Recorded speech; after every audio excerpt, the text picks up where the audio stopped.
هل لك سر عند الله بينك أنت وبين الله؟ هل لك صدقات تخفى لا يعلمها إلا الله؟ قصص لا تكشف إلا بكتابك حين ترى الله. ما أحراك بهذا أن يكبر قدرك عند الله. هل لك سر عند بسم الله الرحمن الرحيم. الحمد لله رب العالمين، وصلى الله وسلم على سيدنا محمد وصحبه أجمعين. اللهم علمنا بما ينفعنا وانفعنا بما علمتنا وزدنا علما وعملا متقبلا. أرنا الحق حقا وارزقنا اتباعه وأرنا الباطل باطلا وارزقنا اجتنابه. كسو دواada walaalayaal xalaqad cusub waa xalaqadani 13aad ee barnaamijkeeni tababarka nolosha guurka. waxaanu horay uga soo hadalnay labadii xalaqo ayaan soo dhaafnay sheeko ku saabsan caqdiga ama meherka iyo waxyaabaha la midka ah. waxaanu ka soo hadalnay arkaanta caqdiga, waxaanu ka soo hadalnay istikhaarada dadku sameeyaan caqdiga ka hor. waxaanu sidaas oo kaleeto ka soo hadlay shay'aal la xiriiro arrimahaas. weli kama maarano inaan dhammaystirno sheekooyin ku saabsan caqdiga ama meherka sida qof walba uu yaqaanaba. hadda caqdiga guriga lagu dhigo,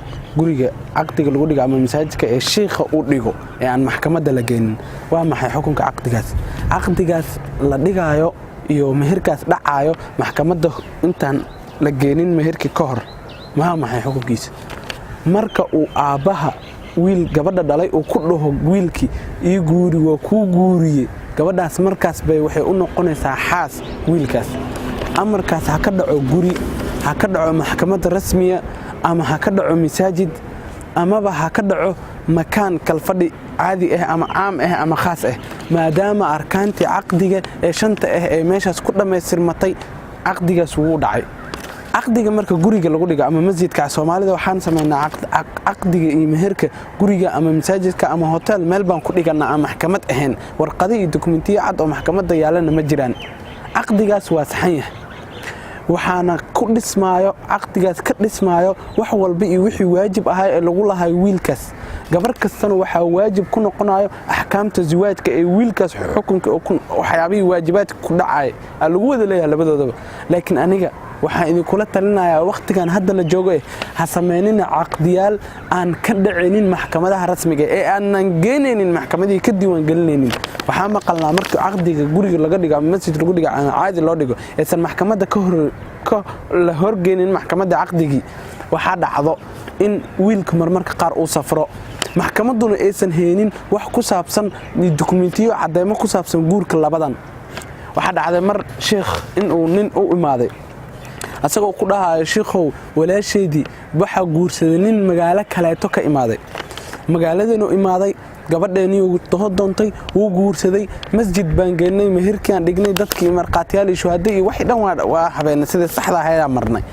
laakiin ninkan muddo 1 sano ah baa la lacsan yahay, wax war ee uu asagoo ku saabsan lama hayo. walaashay waxa uu imaanaya wiilal kaleeto oo raba inay guursadaan, ka waran sheekhow hadda u guurino. sheekhu wuxuu dhahay sidee u sameynaysan? gabadhan waxaa qaba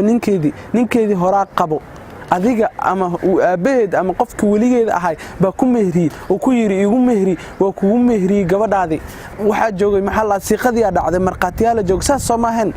saas bay ahayd yiri wiilkii. soo gabadhan waxaa qaba ninkaas. wuxuu dhahay wiilkii warkiisii ayaa go'ay oo war kama heenno ninkaas. sheekhi wuxuu dhahay maxkamad meednan ka sajelin, maxaa la dhahay caqdigaas dhacay maxkamad meednan ka sajelin, dhibka halkaas oo ka imaaday. haddii aad maxkamad ka sajel lahaydeen waxaa suurtagal lahayd in ninkii la raadiyo oo dawladdu ay raadiso ay maxkamaddu raadiso oo maxaa la dhahay haddii warkiisa la waayo safaaradihii iyo wadamadii iyo magaalooyinka lala xiriiro ninkii la waayo oo la soo cadeeyo in la waayo, gabadhaas maxkamadda ka fur lahayd ninkaas wiil kaleetoona mehersal gabadhaas guursa lahay. laakiin hadda gabadhaas waxaa qaba ninkaas. sheekhu ninku wuxuu yiri maxaan sameynaa? sheekhu wuxuu yiri hadda dhib badan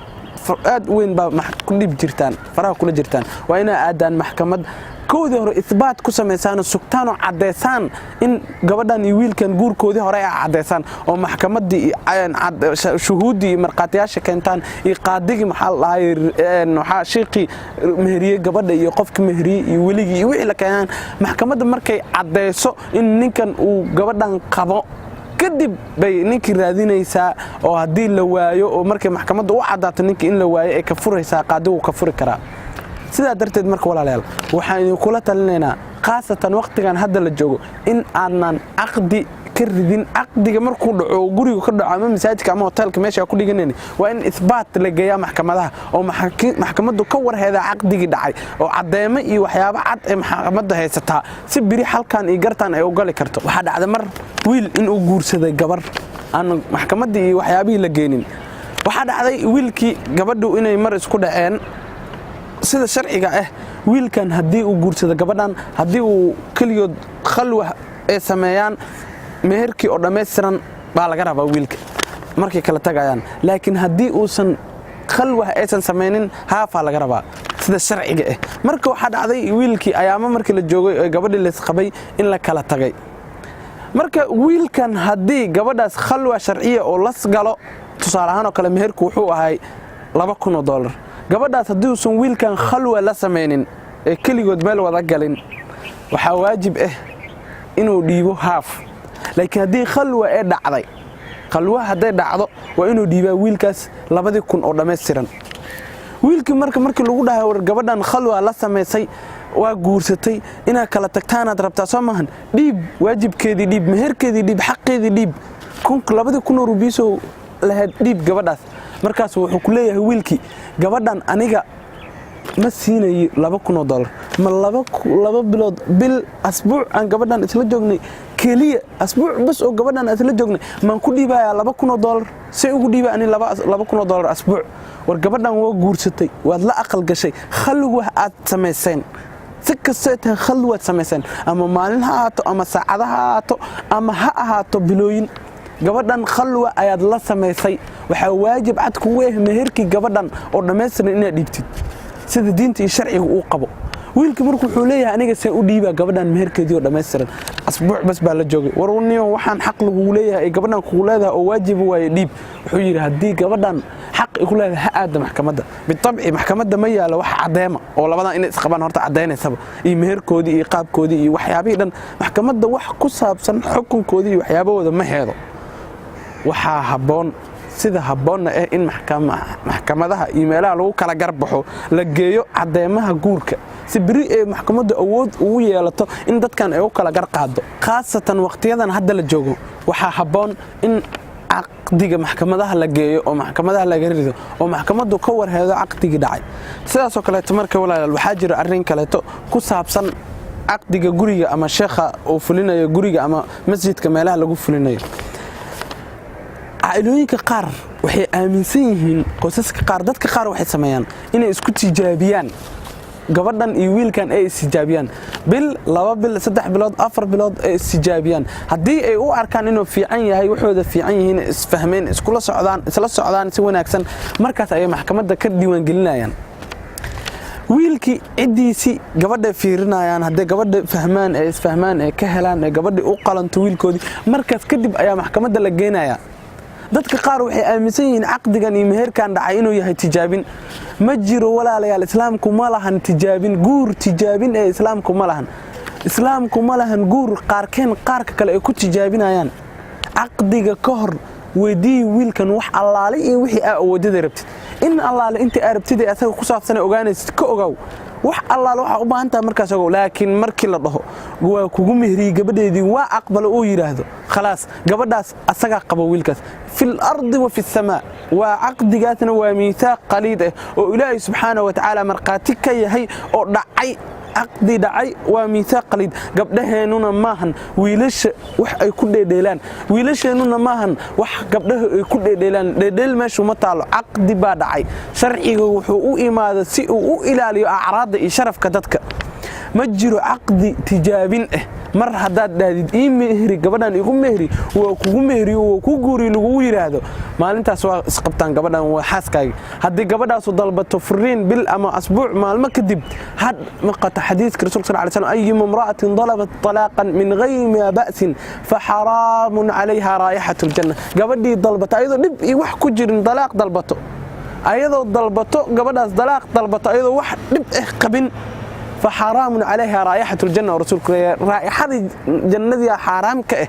قبلنا أيضا محل الله واحد يبكو قبل لبا تجرين يفرنا دهذا ومحلقي أباينا دهذا مهر حتى كاميرا بيفر مجر ولا على عقد تجابين أو إسلامكم ملهن عقد تجابين أنا ولا على وحين كلا تلنا يا إن وقت يدا هذا الجو أن عقد جينو محاكينته ومحكمتها أن جينو عقد mar ridno ilaa waxa ka dhalanaya aqdigaas aasaartiisa iyo waxyaabihii loo baahnaa in la sameeyo marka nuqdada kale ugu dambayso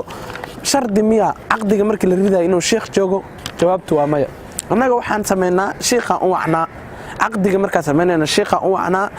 aqdigii sameeyaa gabadha iyo wiilkii isku mehriyaa laakiin shardi ma ahan waajibna ma ahan in gabadha markii la mehrinayo sheekh uu joogo mar hadii la isdho gabadhaadi ugu mehri waa kugu mehriyay maca baaqi arkaan al-aqdi inta kaleeto waa dhacay meherkaas laakiin dadka ayaga jecel sheekh iyo qof wanaagsan inuu u imaado oo meherkooda u rido si ay ugu sharfaan si sax ah oo sharciyan oo uu fuliyo aqdigaas oo uu sameeyo sheekhaas kadibna uu ugu duceeyo labadii isguursatay ducada rasuulka sallallahu alayhi wa sallam alayhi barakallahu lakuma wa baraka alaykum wa jama'a baynakuma bil khair inta Soomaaliyaal waa intii ku saabsaneed aqdiga aan Soomaalideena inta badan caalamka islaamiga ka dhaco Soomaalidoona sameeyaan oo ay masjidka iyo gurigii ama hoteelada iyo meelo kale in aqdiga lagu sameeyo maxkamadda la geenin hadda waxyaabaha qaar oo dadku sameeyaan sharciiguna uu san raali ka ahayn waxa jira walaalayaal nikaax la dhaho nikaahul mut'a waxa waaye wiil inuu guursado gabar nin inuu guursado haweeney waqti cayiman nikaaxas wuxuu jiri jiray waqtigii jaahiliyada waqtigii islaamku uu cusbay laakiin islaamka markuu imaaday uu nasaqay oo uu joojiyay nikaahul mut'a kadibna uu baneeyay kadibna waa la joojiyay ilaa yawmil qiyaama la rafacay oo la nasakhay siyaasaddaasna waa siyaasadda islaamka oo qaar kamid ah ahkaamta sharciga oo si tadriij ah loo xakimo loo reebo qamriga kale si tadriij ah loo reebay siyaamkan waxa loo furdiyay si waxa la dhahay tadriij salaadana waxa loo waajibiyay si tadriij nikaahul mut'a sidaas oo kale si tadriij ayaa loo joojiyay إذن نكاح المتعة وحرام إلى يوم القيامة إلا ما أنت قيام نكاح المتعة وحرام ونكاح وقت كسجلا وقت كحرا يمهري قبل هذا مدبل مدة سنة قبل هذا يمهري ويجوري قبل هذا بالسنة إن كبدنا أما إن كيربا مركز أو نكاح لا وقت أو وقت لجحره نكاح سوى حرام محايرة عقد نكاح إسلام كوا على التأبيد يجوري قبل هذا جور دائم ما هنجور وقت يسن مدة سوى مد كمدة نكاحية وإسلام كحرمي وحينودي من نكاحية كلته وإسلام كحرمي وحانو لما يصير دونا الدولة كرا النقضة جوز ككذب إن لجوجا هل لك سر عند الله بينك أنت وبين الله هل لك صدقات